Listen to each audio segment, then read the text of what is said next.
नमस्कार दोस्तों, मैं हूं प्रविंदर सैनी। दोस्तों, आज हमारे साथ महम से कांग्रेस के विधायक बलराम सिंह दांगी, जो कि आनंद सिंह दांगी के बेटे हैं, वो आज हमारे साथ मौजूद हैं। दांगी साहब, मैं आपसे जानना चाहूँगा कि 100 दिन से ज़्यादा का कार्यकाल सरकार का पूरा हो चुका है। आप कैसे इस बीजेपी के कार्यकाल को देखते हैं? मैं क्या देखता हूँ, आपको भी पता है क्या काम हुए, कुछ भी नहीं काम हुए। 100 दिन में बस लुभावने वादे, पहले भी और बाद में भी कोई काम तो नहीं हो रहा। आप देखो, कहीं भी किसी भी गांव में जाकर, पूरे हरियाणा में कहीं किसी कॉन्स्टिट्यूंसी में चले जाओ, कहाँ क्या काम, सारे काम ठप पड़े हैं। सरकार ने तो एक लंबी चौड़ी लिस्ट जारी की है, कहा कि उन्होंने तो जो वादे किए थे, बड़े बड़े वादे, उन्होंने पूरे करे। डायलिसिस का इलाज फ्री कर दिया, आयुष्मान कार्ड के तहत लोगों को सुविधाएं मिल रही है, बसों में किराया फ्री कर दिया। एक लंबी लिस्ट सरकार ने जारी की है। कौन सा, ये तो पहले भी कौन सा किराया फ्री कराया है? महिलाओं का कह रहे हो? जो बीपीएल परिवार है उनके लिए 1000 किलोमीटर यात्रा। पहले भी थे, पहले भी रहे हैं। आप देखो, कांग्रेस का राज था, चौधरी भूपेंद्र सिंह हुड्डा जी मुख्यमंत्री थे, उस टाइम पे भी महिलाओं के लिए फ्री था सारा। लेकिन आप देखोगे इन चीजों में और एक डेवलपमेंट जो होती है ना, उसमें बहुत ज्यादा फर्क है। डेवलपमेंट होनी चाहिए, उससे सारा सब कुछ अपने आप होता चला जाता है। आप किसानों की सोचो, किसानों को उनकी फसलों का उचित दाम दो, उसके बाद आप चाहे बस का किराया बढ़ा भी दो, किसानों को उचित दाम मिलेगा तो वो भाड़ा देने में उसको कोई दिक्कत नहीं है। अब खाद है, खाद कितना महंगा हो गया और इन्होंने क्वांटिटी बढ़ा दी, कम कर दी। पहले 50 किलो का कट्टा था, अब कितने का है? 45 का। और रेट सेम है, बढ़ा दिए। सेम नहीं है, बढ़ा दिए पहले से। तो अब देखो, कोई मतलब कोई काम वगैरह कुछ नहीं है। एक किसानों के ऊपर लगातार सवाल उठ रहे हैं, लेकिन सरकार ये कह रही है कि हरियाणा देश का पहला ऐसा राज्य है जहां 24 फसलों पर एमएसपी मिल रही है। कौन सी है 24 फसल? हमारे धानों पे अब पीछे आपने देखा होगा, कह रहे थे कि 3100 रुपये वो करेंगे। कहाँ, कौन सी मंडी में मिला है ये तो बताओ आप। एक भी मंडी में बता दो कि इस एमएसपी के ऊपर इनको मिला है, कहीं नहीं मिला। तो ये जोन सी फसल हमारे यहाँ पे होती ही नहीं, उनकी आप बढ़ाई जाओ, प्रैक्टिकल पे आओ ना आप। प्रैक्टिकल हमारे हरियाणा में कौन सी वो हो रही है? धान होता है, गेहूं होता है, ईंख होता है, और ये तो छोटी मोटी हर एक पॉकेट में होती है, थोड़ी थोड़ी कहीं भी फसल, उन पे भी कहाँ मिल रहा है? आप ये तो बताओ, 24 फसल कौन सी फसलों पे? तो ये सिर्फ और सिर्फ झूठे वादे हैं और कुछ नहीं है। एक सरकार के मंत्रियों में नाराजगी देखने को मिल रही है, अनिल विज अपना अलग से ग्रुप चला रहे हैं, तो आपको क्या लगता है? वो उनका अपना इंटरनल मामला है, मैं इस मामले में ज्यादा वो नहीं कहना चाहूंगा। वो तो अपने आप ही देख रहे हैं। अनिल विज को आप देखोगे, मैं वो एक ऐसे आदमी है, उनके बारे में मैं कुछ ज्यादा बोलना भी नहीं चाहूंगा। बस ठीक है, जैसे भी है, आपको भी पता है कैसे क्या सरकार चल रही है, सारे कोई वो नहीं। No comments on Anil Vij. Delhi में चुनाव हुए हैं, उसमें आपकी पार्टी का खाता भी नहीं खुला है, ऐसा क्यों हुआ? कोई बात नहीं, हमने अपनी अच्छी फाइट की। कांग्रेस पार्टी का पिछली बार के निस्बत आप देखोगे ग्राफ बढ़ा है, वोट भी काफ़ी आई हैं, उससे पहले से काफ़ी वोटें बढ़ी हैं। कई सीटों पर थोड़े थोड़े मार्जिन से हम रहे हैं, लेकिन आने वाले टाइम में मेहनत और करेगी पार्टी, अपना संगठन अच्छी तरह से बनाएगी, और आने वाले टाइम में आप देखोगे तो बढ़िया तरीके से हम लड़ेंगे और आगे जीतेंगे। एक हरियाणा में बार बार सवाल उठ रहा है हार के बाद हरियाणा चुनाव में कि आप लोगों का संगठन नहीं है। कह रहे हैं कि संगठन बनाएंगे, कई बार प्रभारी बनते हैं, बदले जाते हैं, लिस्ट आती है, कैंसिल होती है, ऐसा क्यों हो रहा है? कोई बात नहीं, ये एक प्रक्रिया है। आपस में एक पूरा बड़ा परिवार है, परिवार में हर एक के अपने काम करने के तरीके होते हैं। कोई किसी तरीके से, कोई किसी तरीके से काम करेगा, लेकिन एकजुट होकर काम किया। लेकिन जो फैसला आपने देखा, लोगों ने जो फैसला दिया, इस बीजेपी सरकार ने सरकार में रहते हुए उस हर एक चीज़ का दुरुपयोग करके, वो कहते हैं कि पैसे का और तंत्र का सारा दुरुपयोग करके ये काम हुआ। थोड़े से मार्जिन से ही हम रहे हैं, 20-25 हज़ार वोट, और कई सीटों पे हम क्या कहते हैं, अब जैसे आप उचाना देखोगे, सारी 32 वोटों से हम लूज कर रहे हैं। तो ऐसे कई सीटें हैं जिन पे हम थोड़े बहुत कम वो हुए। एक सीटें ऐसी थी जहाँ पे टिकट वगैरह आप थोड़ा सा मानते हैं, लेकिन कोई बात नहीं, तरीके से बांटी गई। गलत तरीका नहीं कह सकते उसको। लेकिन देखा, एक थे हमारे सीनियर लीडर थे, उनको दी गई, लेकिन कहीं ना कहीं कोई जो करेगी। उम्मीदवार कमजोर थी। उम्मीदवार तो कह लो, कमजोर कह लो, या जो भी मर्जी कह लो, पर लेकिन हम नहीं जीत पाई, ये तो सच्चाई है, इसमें कोई वो दोहराई नहीं, सच्चाई है। आगे हम अच्छी तरह के बढ़िया तरीके से, अभी हमारे नई प्रभारी बने हैं, अच्छी तरीके से संगठन बनेगा और आगे हम फिर जुटेंगे अच्छी तरह बढ़िया तरीके से। ये कहा जा रहा है कि भूपेंद्र सिंह हुड्डा और कुमारी शैलजा के टकराव की वजह से हार हुई, क्या ये सच्चाई है? नहीं, ऐसी कोई बात नहीं, दोनों हमारे पार्टी के बढ़िया लीडर हैं, शीर्ष लीडर हैं हरियाणा कांग्रेस में। दोनों ने अपनी तरफ से अपनी कोशिश की, लेकिन आदमी का कोशिश करना ही का ही फर्ज है। आगे जो लोगों ने जो लगा उस हिसाब से उन्होंने अपना रिजल्ट दिया, पर लेकिन भूपेंद्र हुड्डा जी ने भी अपनी पूरा जोर लगाया, शैलजा जी ने भी जैसा उन्होंने किया, अच्छा बहुत बढ़िया वो करा, लेकिन रहेगी बात। लेकिन पार्टी एक है, इसमें कोई फर्क नहीं। भूपेंद्र सिंह हुड्डा 2 बार के मुख्यमंत्री रहे हैं, लेकिन दिल्ली चुनाव में उन्हें स्टार प्रचारक की सूची से अलग रखा गया, तो क्या पार्टी अब भूपेंद्र सिंह हुड्डा को दरकिनार कर रही है? नहीं, ऐसी कोई बात नहीं है भाई साहब, हर एक जगह के अब अपनी वो होती हैं प्रचार करने में। अब आप देखोगे कई जगह नहीं गए और कई जगह हमारे भाई दीपेंद्र हुड्डा जी गए, पूरा प्रचार किया उन्होंने भी। अब आप देखोगे हरियाणा में भी मोदी भी आए थे, पर लेकिन कितनी सीटों पे जहाँ पे मोदी आए वहां पे उनको बीजेपी को हार का सामना करना पड़ा। ऐसी कोई बात नहीं है, प्रचार उनको शायद कहीं कोई काम वगैरह होगा, इस वजह से नहीं जा पाए होंगे हुड्डा साहब, पर लेकिन हमारे एमपी साहब गए, दीपेंद्र हुड्डा जी गए, और सारे जिनकी ड्यूटी लगी है वो गए। इसमें कोई वो बात नहीं कि भाई दरकिनार करना या वो करना। हमारे बहुत बड़े सीनियर लीडर हैं हुड्डा साहब, और उनका एक वजूद है, पूरे हरियाणा में काम किया है, 36 बिरादरी के नेता हैं, काम किया है उन्होंने अच्छी तरह। एक आपके पार्टी के नेता अब लगातार कांग्रेस पार्टी को छोड़ रहे हैं, जिसमें आपके जो उम्मीदवार थे जिन्होंने चुनाव लड़ा था वो भी लोग शामिल हैं, ऐसा क्यों हो रहा है? भाई साहब ये तो आप देखोगे, इससे इलेक्शन से पहले बीजेपी वाले छोड़ छोड़ के आ रहे थे, बताओ कितने छोड़ छोड़ के आए, खूब पूरे हरियाणा में छोड़ छोड़ के आए। तो ये कोई वो बड़ी बात नहीं है भाई, जब वो छोड़ के चले गए, उन्होंने पार्टी ने उनके ऊपर विश्वास जताया, ये पार्टी की गलती नहीं है ना, पार्टी ने तो उन्होंने उनके ऊपर विश्वास जताया, लेकिन वो अब पार्टी छोड़ के जा रहे हैं, वो विश्वासघात कर रहे हैं पार्टी के साथ, सीधी सी बात है। मैं इस बारे में कोई वो नहीं, बिल्कुल स्पष्ट बात कहूंगा, जो आज पार्टी को जरूरत है और वो पार्टी को छोड़ के जा रहे हैं, वो विश्वासघात कर रहे हैं पार्टी के साथ। जो कह रहे हैं कि पार्टी में एक नेता की चलती है, वो अपनी चलाता है। भाई अब बीजेपी में किसकी चल रही है बताना, आप ही बताओ, किसकी चल रही है बीजेपी में, बताओ ना। आप भी ये कहोगे ना मोदी की चल रही है, तो भाई एक मुखिया होता है, मुखिया की चलने भी चाहिए, और हर एक जो नीचे काम करते हैं, चाहे हमारे सेकंड लेयर के लीडर हैं, उनकी भी जहां जहां उनके हिसाब से उनकी भी चलती है, सभी से पूछा जाता है, लेकिन आखिर में फैसला जो मेन डिसीजन है शीर्ष नेतृत्व हुआ वो लेता है, उसके हिसाब से सारे काम हो रहे हैं, इसमें क्या बात है।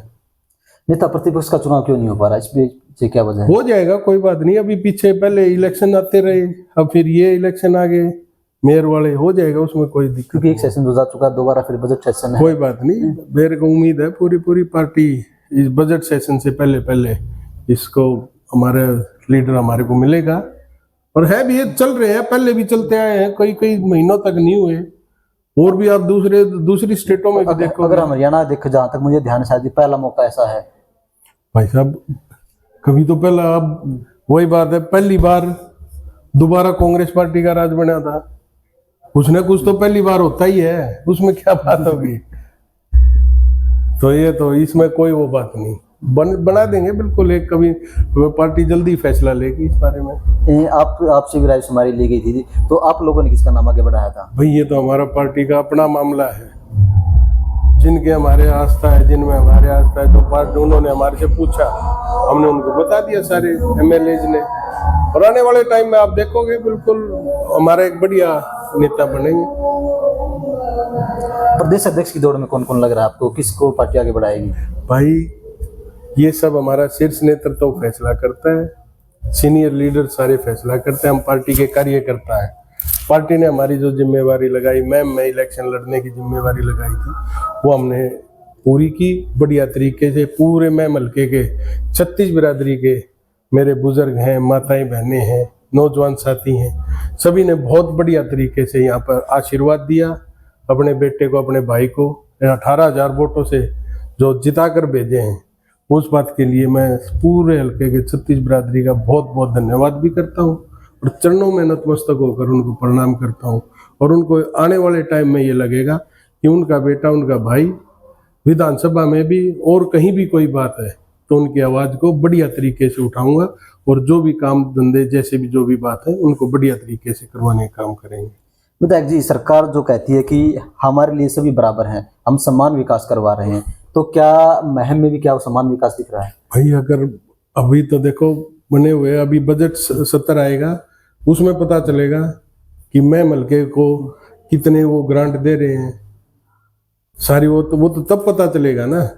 लेकिन जो विकास कांग्रेस टाइम में चौधरी भूपेंद्र सिंह हुड्डा जी मुख्यमंत्री थे, जो विकास हमारे रोहतक और रोहतक का ही नहीं बल्कि पूरे हरियाणा ही का जो विकास उस टाइम पे हुआ, आप देखोगे कितनी तो यूनिवर्सिटियां बनी हैं।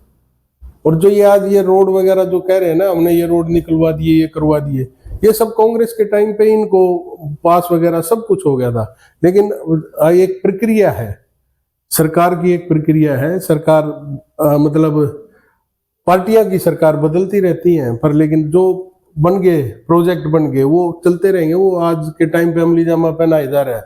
अब आप ये देखो कितनी स्कीमें थी कांग्रेस टाइम में, इन्होंने बस उनके नाम बदल दिए। अब ये अपना ये था फूड का वो था बिल, कांग्रेस टाइम में हुआ, जो ये कह रहे हैं हम 5 किलो अनाज दे रहे हैं गरीबों को। ये फूड का बिल जो आया था, अधिकार जो आया था, कांग्रेस टाइम पे आया था, उसी को अमली जामा पहना रहे हैं, और क्या है। लेकिन एक अकेले 5 किलो अनाज से हमारे घर का घर नहीं चलता। घर चलता है बढ़िया तरीके से, आप वो लेके आओ, प्लानिंग करो ताकि संसाधन हो, लोगों को रोजगार मिले। आज हाहाकार मचा हुआ है। अब ये देखो इन्होंने कौशल रोजगार का वो कर दिया।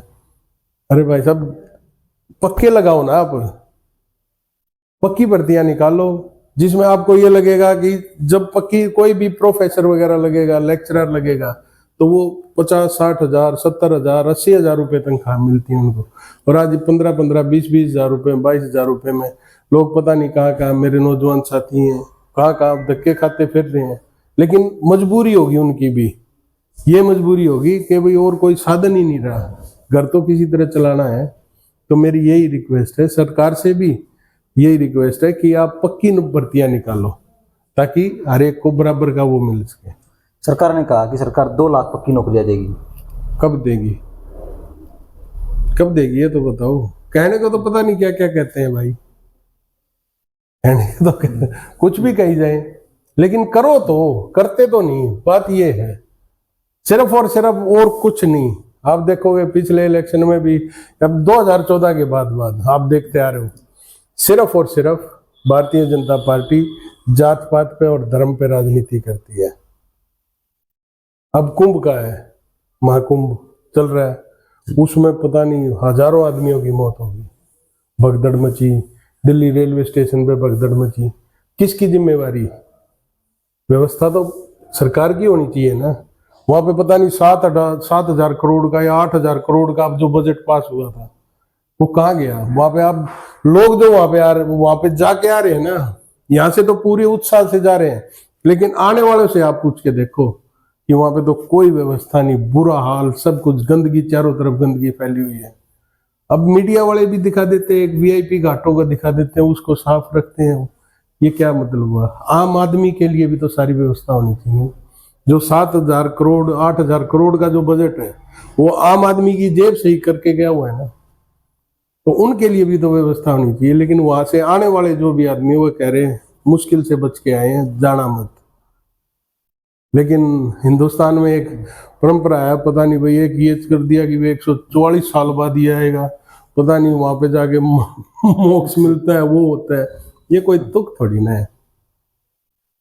बजट सेशन आ रहा है, तो आपकी क्या डिमांड रहेगी महम के लिए? मेरे महम हल्के की सारी जो सड़कें हैं, पीने का पानी है, और जो हमारे खेतों में जल भराव होता है, मेरी वो है। क्वेश्चन भी मैंने लगा रखे हैं सारे, उन्हीं के ऊपर मेरी सारी वो फोकस होगा।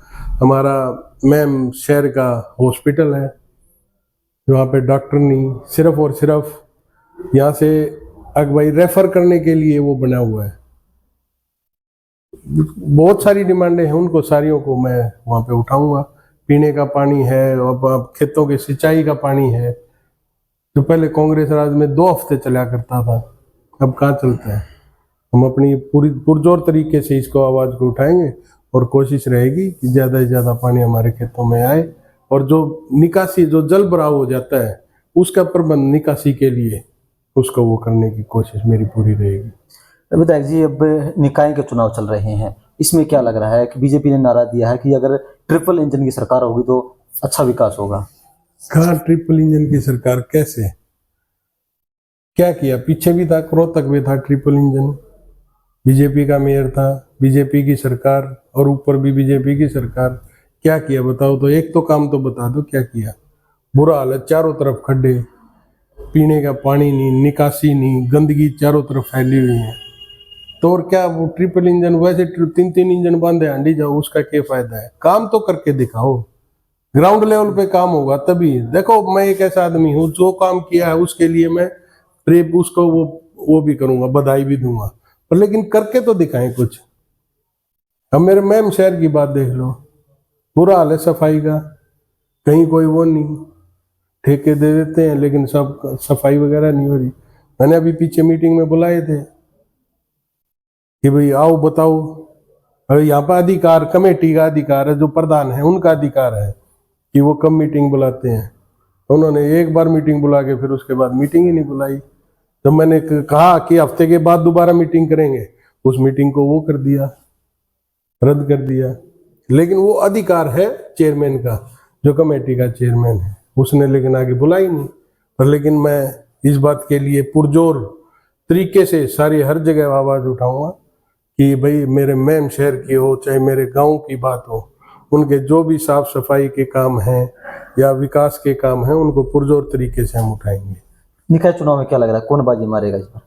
अच्छा चुनाव हुआ है, बढ़िया चुनाव लड़ेंगे, और आप देखोगे कांग्रेस पार्टी अपना मजबूती के साथ इलेक्शन लड़ेगी और कई जगह हम जीतेंगे भी। धनी साहब, हमसे बातचीत करने के लिए आपका बहुत बहुत धन्यवाद। थैंक यू भाई साहब, बहुत बहुत धन्यवाद आपका। तो सुना आपने महम के विधायक को, जिनका साफ तौर से यही कहना है कि बीजेपी सरकार ने अपने कार्यकाल में कुछ नहीं करवाया है, और साथ ही साथ उन्होंने ये भी कहा कि जो कांग्रेस पार्टी पर आरोप लग रहे हैं कि नेता प्रतिपक्ष हो या फिर उनके अध्यक्ष का चुनाव हो, तमाम प्रक्रियाएं जो है जल्द ही पूरी कर ली जाएंगी।